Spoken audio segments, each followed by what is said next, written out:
अगर मैं बीच रास्ते में हार मान लेता तो सिर्फ एक नाम होता, मिसाल नहीं। तो राम राम भाई सारे भाइयों ने। तो दोस्तों, जैसा कि आपको मैं हमेशा मेरी जर्नी के बारे में बता रहा हूं, और आज मैं मेरी 75 हार्ड की जर्नी के बारे में बताना चाहूंगा। तो दोस्तों, मैं अपने गांव में 75 हार्ड चैलेंज लेने वाला, गांव में क्या आसपास के सभी गांवों में सोचने वाला और पूरा करने वाला पहला बंदा हूं। तो 75 हार्ड डे की जर्नी के बारे में मुझे 1 साल पहले ही सोच लिया मैंने, ठीक है। और उसे पूरा करने के लिए मैंने 1 साल दृढ़ संकल्प करके तपस्या की। उसके बाद 75 हार्ड को अपनाया, क्योंकि वो कहते हैं ना, नमूना बनने से अच्छा है कि प्रयास कर लिया जाए। तो दोस्तों, सबसे पहले मैं आपको बताता हूं, जब मैंने प्रयास वगैरह कर लिया और मुझे कॉन्फिडेंट आ गया कि मैं अब 75 हार्ड चैलेंज दे सकता हूं और इसे पूरा कर सकता हूं, तो सबसे पहले मैंने वो वीडियोस वगैरह देखकर उन नियमों को अपने दिमाग में फिट किया, क्या क्या करना है क्या नहीं करना है, वो स्ट्रेटेजी बनाई अपने माइंडसेट में, और पूरा माइंडसेट को बढ़िया करके मैंने फिर शुरुआत की 75 हार्ड डे के फर्स्ट दिन से। तो फर्स्ट दिन का सफर कुछ इस प्रकार रहा। मैंने मतलब ये सोच रखा था कि सबसे पहले देखो, मैं आपको स्ट्रेटेजी बताता हूँ। सबसे पहले सुबह सूर्योदय से पहले उठना, ठीक है। उसके बाद मुंह वगैरह धोकर फ्रेश वगैरह होकर डायरेक्टली नॉर्मली बॉडी को वार्म अप करके सूर्य नमस्कार वगैरह, सूर्य उदय होने के तुरंत बाद सूर्य नमस्कार करना, और उसके बाद हमने खेत की तरफ प्रस्थान कर लिया, ठीक है। और उसके बाद खेत जाकर सबसे पहले मैं नॉर्मली अपनी बॉडी को वार्म अप के जरिए वार्म करता, ठीक है। उसके बाद मैंने सुबह में दंड बैठक स्टार्टिंग की। शुरुआत में मैंने 200 दंड बैठक से स्टार्टिंग की। 200 दंड बैठक लगाता था। अपने देसी अखाड़ा बनाया हुआ था खेत में, उस अखाड़े में प्रैक्टिस करता था। और एक रस्सा, खेजड़ी होती है, आपको बताया इस प्रकार का बॉल, उसके एक रस्सा बांध लिया और उस रस्से पर चढ़ता था, उतरता था। मतलब आप मान कर चलो, उसमें 45 मिनट का एक टाइम का वर्कआउट होता है। मैं 1 घंटे से ज्यादा ही वो वर्कआउट करता था, क्योंकि आपको पता है, हमें मतलब है उस चीज का नहीं, पछतावा नहीं होना चाहिए कि भाई हमने मतलब कसर छोड़ दी। कसर नहीं छोड़ी दोस्तों। मतलब किसी काम को करो तो इस हद तक करो कि दुनिया याद रखे, और नहीं तो शुरुआत ही क्यों करनी मेरे भाई। तो इस लेवल पर मुझे मतलब वहां पर खेत में हमारे मतलब गाय भैंस वगैरह थी, तो मैं उनका काम करके सब करके मुझे 12 बज जाते खेत से वापिस आते, ठीक है। तो मैं वहीं पर ही मतलब मैं बताऊं ना, तो मैं दही और बाजरे की रोटी ले जाया करता था साथ में, ऐसी बन्नी में, ठीक है। और उसका लगभग 8-9 बजे के लगभग मैं खा लेता था। हमें सुबह का मतलब ये मेरा था, सुबह मतलब नाश्ते में मैं यही ले था, बाजरे की रोटी और दही, ठीक है भाई। और उसके बाद में 11 से 12 बजे तक मेरा सारा काम समाप्त हो जाता, और फिर आता मैं घर, ठीक है। घर आकर नहा धोकर अच्छे प्रकार से खाना खाकर 1 बजे के बाद मैं लेता अच्छी प्रकार से 1-1.5-2 घंटा नींद, जितनी मेरा शरीर मांगता। उसके बाद मैं उठकर पढ़ाई करता था। उस समय मैं आर्मी अग्निवीर की तैयारी करता था, तो उस हिसाब से मैंने मतलब उसकी पढ़ाई करता था। वो उसमें ऐड होता है ना कि आपको पढ़ना भी जरूरी है, आपको 10 पेजेस पर डे के पढ़ना है। तो मैं वो पढ़ता था, आर्मी की मतलब अग्निवीर की तैयारी करता था, तो मेरे वो पढ़ना हो जाता था। दूसरी कोई चीज पढ़ने की मुझे जरूरत ही नहीं होती थी, ठीक है। वो पढ़ाई वगैरह करके वापिस मैं मतलब 5 बजे के लगभग मेरा माइंड एकदम अलग ही हो जाता था, ठीक है। उसके बाद मैं 5 बजे फिर खड़ा होता, मैं फ्रेश वगैरह होकर अपनी बॉडी को वार्म करके, मेरे पास ये एक गांव है जिसका नाम है गोरू, वहां पर रनिंग करते करते चला जाता।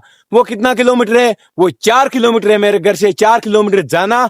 और शुरुआत में मैं जाता जाता ही था, आते समय पैदल आता था, लेकिन कंटिन्यूटी ऐसी बन गई कि लगभग 5वें-6वें दिन ही मैं लगातार जाता और वापिस भी आता।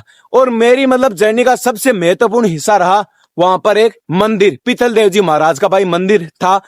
तो वहां पर मैं जाता तो मेरा माइंड सेट भी एकदम शांत हो जाता, मन शांत, मन तन धन पूरा लग जाता। मतलब पूरा दिन में जितना भी थकान वगैरह होती ना, वो शाम को पूरी वहां पर उतर जाती, क्योंकि वहां पर भाई अलग अलग यात्री वगैरह आते थे। सभी का मैं देखकर मतलब मेरा मन संतुष्ट हो जाता था। आस्था भक्ति भाई ये सबसे बड़ी चीज होती है, आपको बताई है। तो उसके बाद मैं वापस आता तो खेत होकर ही आता। खेत में वो गाय भैंस है ना, उनको चारा पानी शाम का उनका पूरा काम करके वापिस मैं घर आ जाता। घर आकर जूते वगैरह उतार कर और नॉर्मली ऐसा मान लो इधर उधर थोड़ा छत पर वगैरह टहल कर वापस बाद में जल्दी ही खाने का टाइम हो जाता, क्योंकि भाई खाना भी टाइम का ही खाना पड़ता था। तो मैं खाना वगैरह खाकर और नॉर्मली अपने जो वीडियोज हैं उन पर लग जाता था। शाम को अगर मैं बताऊं ना, शाम को मुझे ज्यादा पढ़ने का टाइम नहीं मिलता था। सिर्फ 75 हार्ड डे के लिए मैं वो मतलब नॉर्मली गीता का ज्ञान देखता था फोन में, उसके अलावा मैं पढ़ता नहीं था शाम को। क्यों? क्योंकि शाम को एक चीज तो मेरी मतलब एडिटिंग उतनी बढ़िया नहीं थी जितनी कि प्रो प्लेयर की होती है भाई। मैंने तो स्टार्टिंग किया था, मुझे क्या पता एडिटिंग का ई भी नहीं आता था मुझे तो। फिर मैंने तो मतलब वो कहता है ना कंटिन्यूटी बनाए रखने के लिए लगातार सीखा, यूट्यूब पर वीडियोस देखे और इस हद तक मैंने 75 हार्ड डे के वीडियोस को कवर किया कि यूट्यूब पर कभी एक पोस्ट भी ऐसा नहीं हुआ कि पोस्ट भी नहीं आई।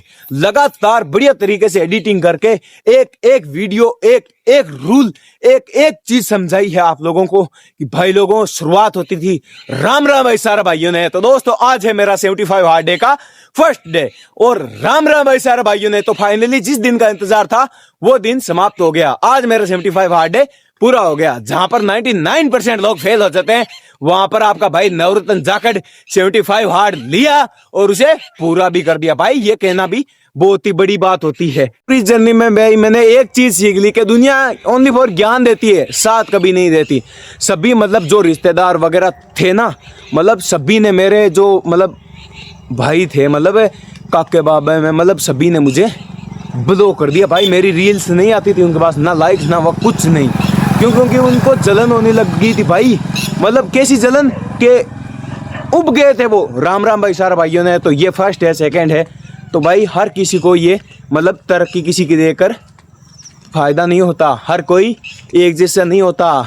अलग अलग आदमियों का अलग अलग माइंडसेट होता है। ठीक है भाई, हम भी ये मतलब दुनिया में अब 10% लोग ही ऐसा हैं जो सभी का भला चाहते हैं। अगर वो मेहनत कर रहा है तो वो उसकी मेहनत है, हमारी मेहनत हमारे हाथ में है। लेकिन ये दुनिया है भाई, ये दूसरे की काटने पर ही उतरी रहती है।